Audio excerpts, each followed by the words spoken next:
Hello everyone, I'm here to guide you how you can download the Facebook Messenger videos on your PC or laptop. First of all, open the Facebook app on your device, or you can launch the Messenger app if you have.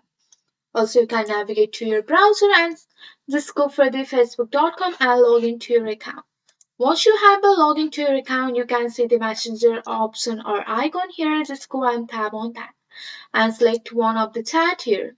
Once you have selected one of the chat, if I want to download this video, just go for the more option.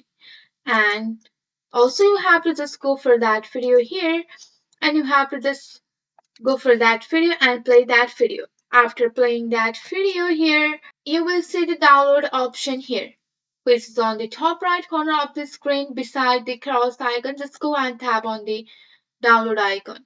And here you can see that this video has been successfully downloaded to your PC. You can see that, and you can open up that video and you can enjoy watching your videos from your Facebook Messenger like this. So this way you can easily have the Facebook Messenger videos on your PC or laptop. That's it for today. If you like this video, please hit that like button and subscribe for more. I will see you in the next one. Thank you.